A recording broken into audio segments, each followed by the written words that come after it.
Thank you very much. It's wonderful to see you all here. I've just given a 1-hour lecture on sort of detailed research stuff, and so let's see how I get on with talking to all of you.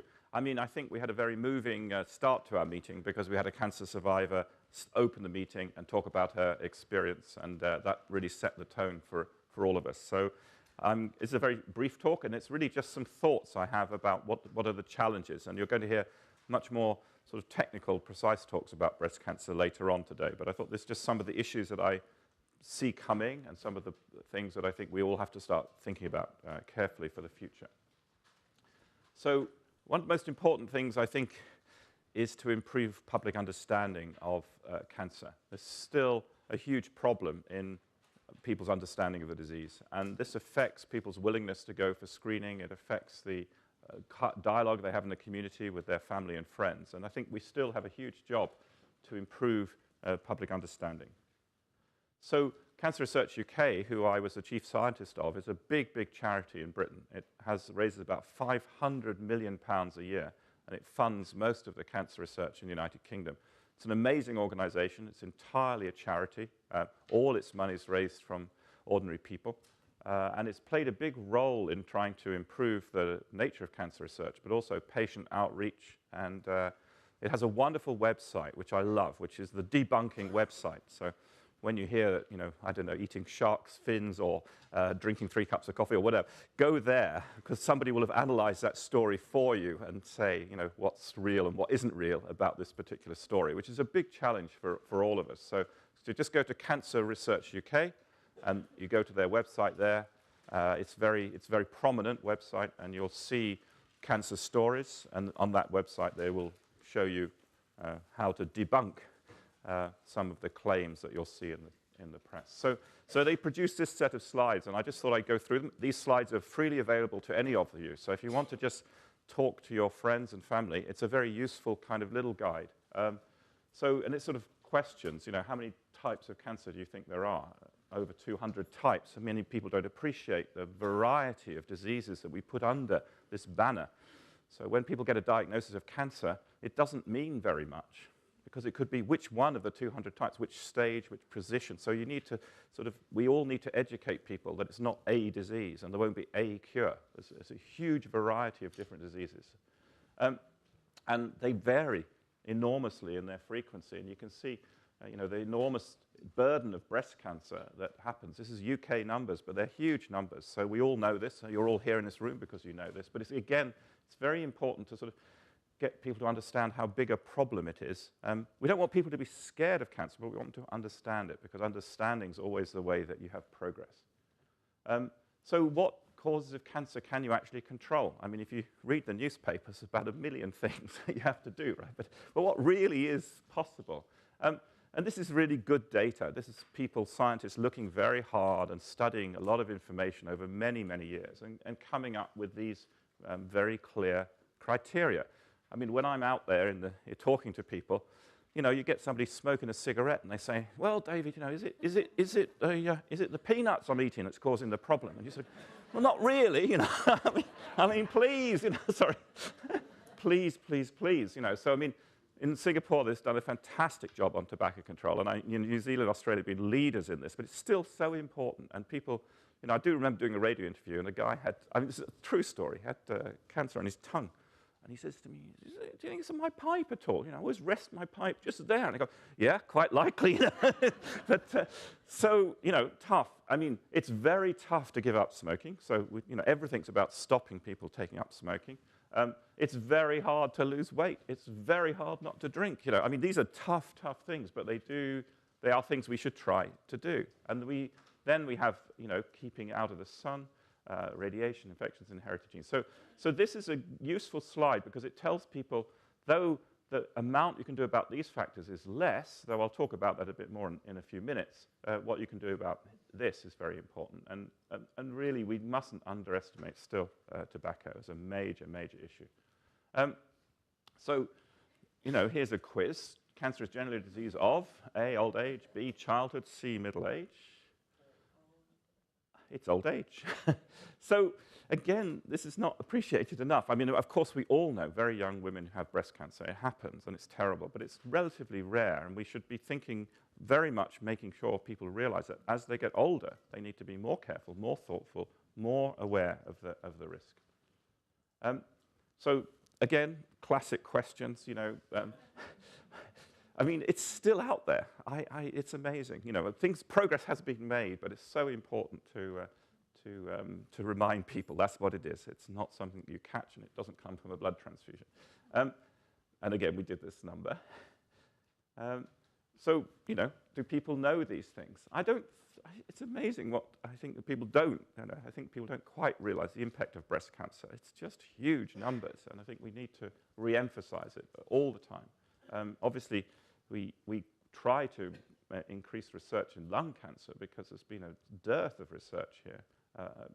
Prostate and bowel, very important. And breast has been fantastic in terms of people like you advocating, developing, and so we have seen this progress really driven, at least in part, by that patient advocacy, which is very important. And so this is, you know, asking the same thing. I mean, it's just useful set of slides to remind people so I'm going to talk about this now. So inheritance of cancer risk is something that's very important. And it's true. And it doesn't necessarily mean you will get cancer, but it just means you're at higher risk. So that's an important concept. So yes, we know this. But so we understand that cancer is really an alteration of a natural process. And I think from the point of view of drug discovery, which I talked about this morning, understanding the therapeutic index is everything. All of you who've had treatment realize that that's a problem. I mean, we kill your cancer cells, but if we kill normal cells at the same time, it's very, very challenging for the patient. So we need to understand these differences between the two. And this is a good example of the kind of thing that happens. You know, it's a rumor started by one email, and then everybody goes crazy. And this is really hard. I mean, it's hard for everybody these days because the news media is so fast and the internet's so fast. And how do you go back and trace the story? So for many of us involved in research, you know, the tragedy of the vaccine false story has been enormous, and it's still running.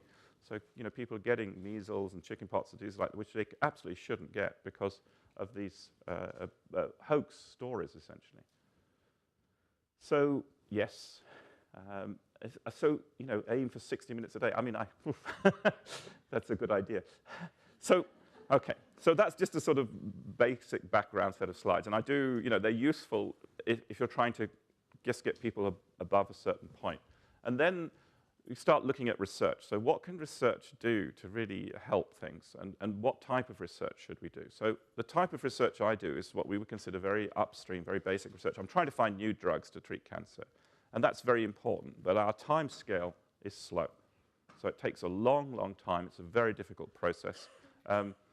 I've been working on one particular target which I think is very important, since 1994. We're just in the clinic, and it's not going very well. And this is a sort of very typical experience. And that doesn't mean to say I'll ever give up, because you must never give up. And I ended up my lecture with the scientists saying, don't give up, because one thing I've learned in my career is you must never give up. You know, you just have, persistence pays off. But it's important, I think, for people who fund cancer research, for people who support it, to realize it's not that we're lazy. You know, it's just very, very difficult, and things go wrong. I mean, you're trying to do something very remarkable. You're trying to kill a cancer cell without killing the other cells in the body. And the big problem, as you all know, is that cancer cells are like the normal cells that divide, because the key characteristic of cancer cells is they're dividing. But your cells that grow your hair, cells that keep your bone marrow healthy, cells that keep your mouth healthy, they're all cells that are growing quickly. So when you have radiation therapy or chemotherapy, you're killing the cancer cells, but you're also killing these fast-dividing normal cells. And so the big issue for us as scientists is to find something about the cancer cell that's different from the normal cell and target that difference, and that's really a challenge. But one of the things we've learned from looking at different patients in different countries is that the key thing, as we heard in the introduction, is access. Getting the right diagnosis early has a huge impact. If we can diagnose cancer early, we can very often treat it very successfully. And so late is bad. And there's a big group now of different cancer research organizations around the world trying to understand what really happens to patients and trying to benchmark best practice. So this is a very, very important analysis, and it's looking really at findings from different phases of this study that they're doing. But it's really looking at many different countries and asking, what really is the patient journey, and how does it vary from country to country, and what is best practice? What's the best way to ensure that most patients get diagnosed before the cancer is advanced? And I heard this morning, a woman presented her case, so she had a breast screening, no sign of a tumor. 10 months later, she had quite a large tumor, golf ball-sized tumor. So even when you screen, of course, not perfect, but we do know that screening is going to make a big difference, and doing it at the right time in the right way is very important.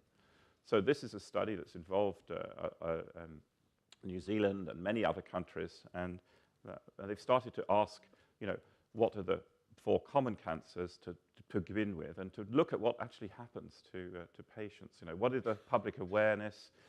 What's the role of primary care? What affects people's behavior, and how could you improve it? And are we really measuring the right things? So measuring the time intervals and pathways from symptoms to diagnosis and treatment.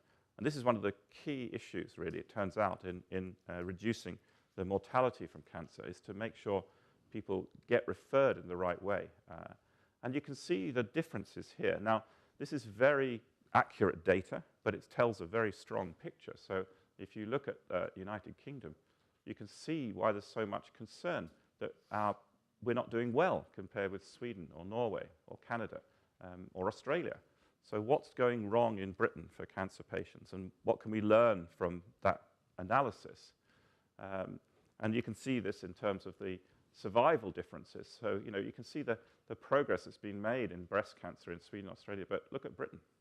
So, what's going on? Is this technical? Are we not measuring things in the right way? Is there some way that we're recording data that isn't accurate? Because actually, sometimes people die of cancer, but the death certificate doesn't say cancer sometimes. So there are all sorts of very technical issues that need to be looked at in detail. But there's enough here to cause real concern. But also, if you think about it in a positive way, we should be able to get everybody up here, right? So this is the key issue, can we understand what's causing these differences and boost the effectiveness of what we're doing?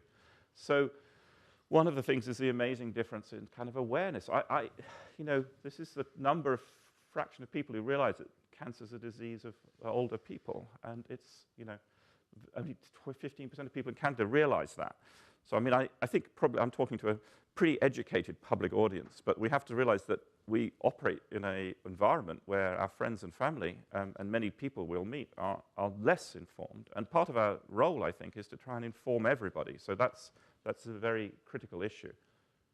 And this is just some of the results. This is just pretty frightening. So this is lung cancer, and the time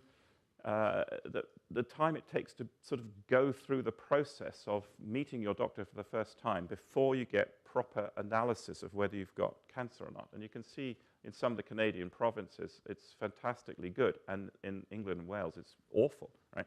So people are going to their doctor with symptoms, and they're not getting referred correctly. And what is the issue? Is it the number of cancer patients the doctor sees? Is it the process of referral? Is it the patients going to the doctor and not being clear about what they think is wrong with them? So these are all very, very important issues. And we certainly see this problem in the UK, low survival rates as a result of low readiness to refer and investigate. And this is the same kind of thing. You look at these intervals, this is really what's critical. So the total interval between when you have a first symptom and where treatment starts. And this is the patient interval before they decide, wow, I can't ignore this. And then this is, as we go through the primary care, the diagnostic interval. So all of these issues are very, very critical. And really, we have to have a very detailed analysis amongst the community to try and understand these issues. So what can we think about all of this? Can we help people to identify if they're at high risk? And how might we do that? So the more we understand about cancer, the more we can target screening. There's this thing, called the worried well. So you don't want to have everybody constantly petrified. you have to manage the screen. I call it the screening genie. I mean, once you offer screening, you can never put it back in the bottle. So you have to be very sure when you set up screening that it's going to really have a benefit. So the more that we can identify in the population people at risk, the more we can do. And what's coming, and I think confronts us all as a community, is DNA sequencing. So as we predict what will happen in the future, more and more people are going to have their genomes sequenced. The cost of DNA sequencing is dropping dramatically. The information in your DNA sequence is extraordinary, and it is going to tell us a lot about individual risk factor. So you know about breast cancer genes, you know how important they are. There's more of them still than we think, and we're going to understand more about not the sort of very high risk, but the convoluted risk. So say you have two genes that give a sort of bit of risk, and you just happen in your family to have both of them. So each of those genes by itself isn't that bad, but the two together could be bad. And so we really can see a future where there's going to be a much stronger understanding of the genetic basis of cancer. At least 10% of cancers, we think, have a clear germline genetic basis, and it may be more.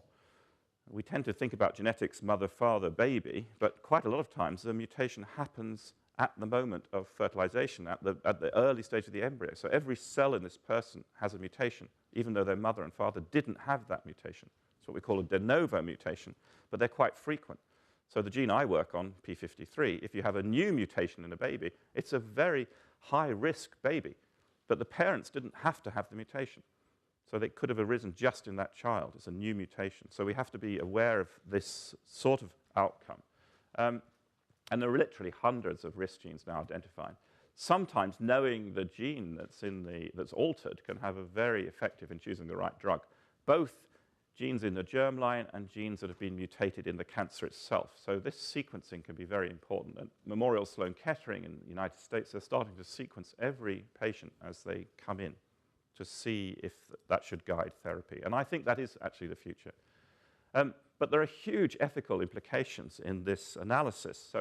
So should we, if we sequenced everyone at birth, what would happen? We'd know who'd be at risk of this, who'd be at risk of that. I'd urge you all to watch this film. This is a film, actually a very brilliant film called Gattaca.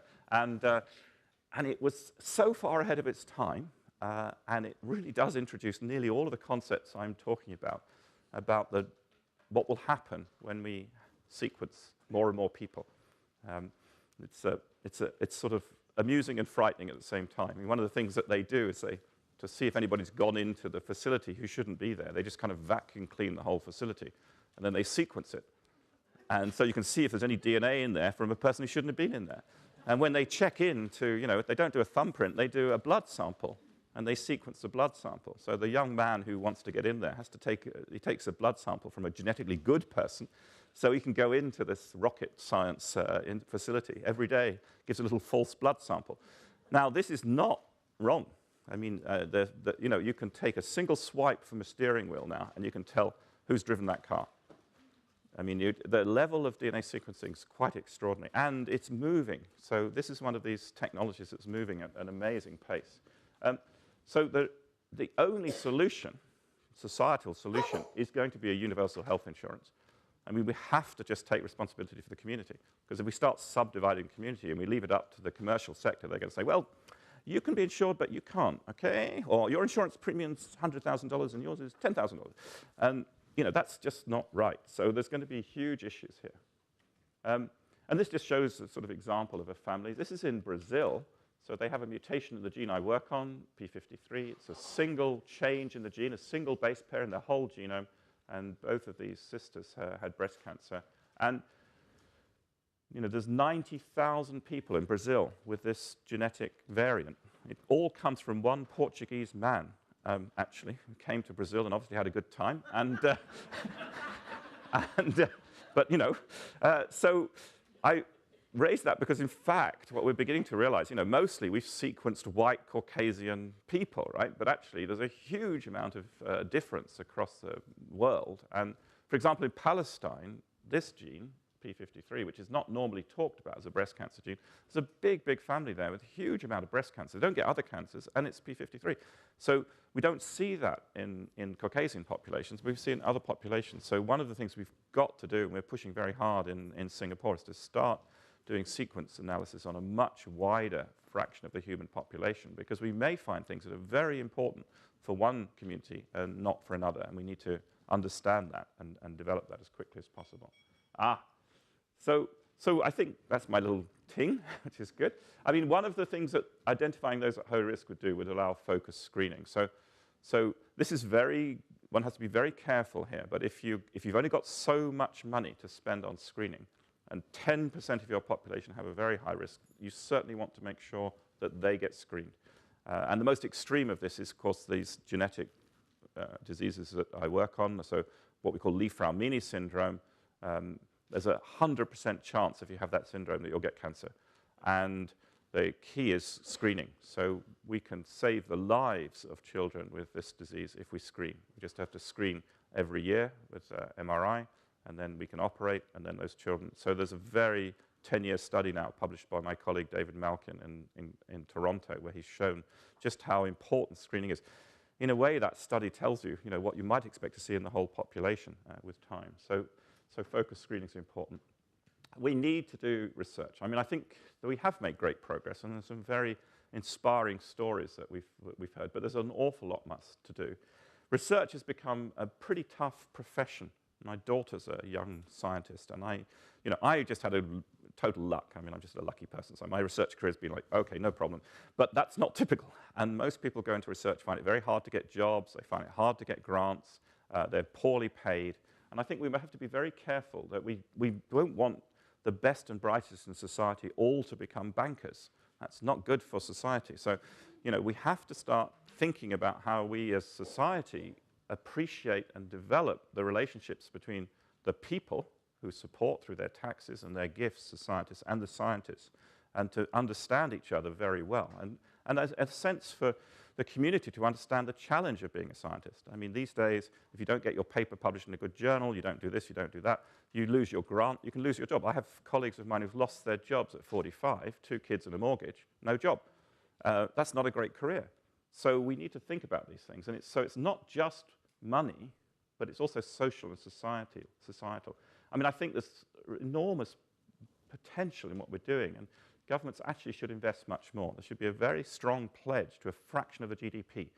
And we should all vote for that, because that's us talking, And don't tell me you can't afford it, because you can afford a submarine and you can afford 3, whatevers. And this is better than that, right? So do it. And then, it takes time. So it's not that we're lazy. It's just difficult and hard, and technology developments are very important to us, and they're very difficult. And then, here we are.